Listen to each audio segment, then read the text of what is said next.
नमस्कार, स्वागत है आपका। डीआरडीओ लगातार भारत को सामरिक तौर पर मजबूत कर रहा था। आपको पता है किस तरह से, चाहे स्मार्ट मिसाइल हो, चाहे उसके बाद हमने नाग देखी और उसके बाद हमने देखा कि किस तरह से जो है ब्रह्मोस का एक और एयर वेरिएंट जो है डीआरडीओ ने निकाला। और इन सारी चीजों के बीच जो एंटी टैंक मिसाइल है या जो पीएसएलवीज हमने देखी या इसके अलावा जो हमने तमाम मिसाइलें डीआरडीओ की तरफ से लॉन्च होती हुई देखी, वो ये बताने के लिए काफी थी कि सामरिक तौर पर डीआरडीओ के पास बहुत सारी जिम्मेदारी है और वो आत्मनिर्भर भारत की तरफ देश को आगे बढ़ा रहा है। लेकिन अब इसरो ने भी एक पहल की है, यानी इंडियन स्पेस रिसर्च ऑर्गेनाइजेशन ने भी एक पहल की है। और किस तरह से इसरो जो है अब पीएसएलवी C49 को लॉन्च करने जा रहा है, EOS-01, जो कि अर्थ ऑब्जर्वेशन सैटेलाइट होगी।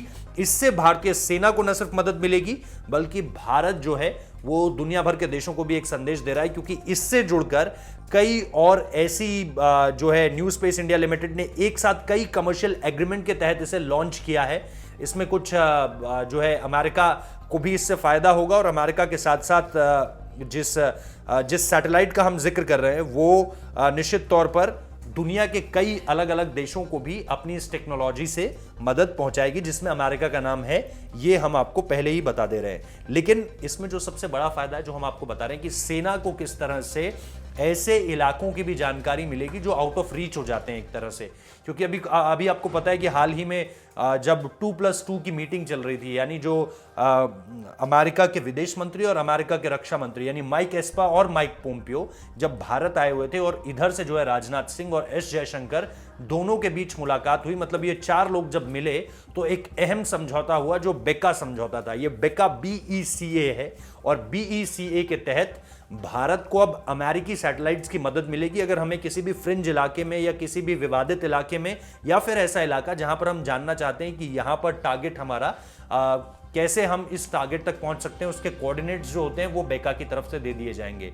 तो ये एक अहम मदद थी। अब इसरो की तरफ से ये एक और सैटेलाइट है जिससे हमें अपने टारगेट को आइडेंटिफाई करने में, उसको लेकर के श्योर होने में बहुत ज्यादा मदद मिलेगी।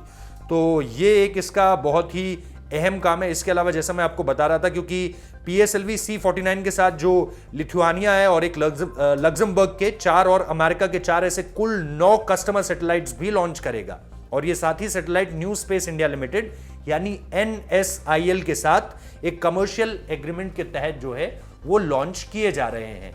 यानी भारत की पावर तो है ही, भारत की पावर को दुनिया देखेगी, क्योंकि इससे अमेरिका भी कहीं ना कहीं एक तरह से जुड़ा हुआ है और सामरिक तौर पर ही हमें मजबूती भी देगा। तो ये एक बहुत अहम पहल है। इस पहल का स्वागत हर ओर हो रहा है। यानी न सिर्फ डीआरडीओ बल्कि अब इसरो भी अपनी ताकत को जो है वो और बढ़ा रहा है, जिससे सामरिक तौर पर भारत मजबूती की तरफ बढ़ रहा है। फिलहाल इस वीडियो में इतना ही। अच्छा लगा तो लाइक कीजिए, कमेंट कीजिए, शेयर कीजिए, हमारे चैनल को सब्सक्राइब करना मत भूलिए। बहुत बहुत शुक्रिया।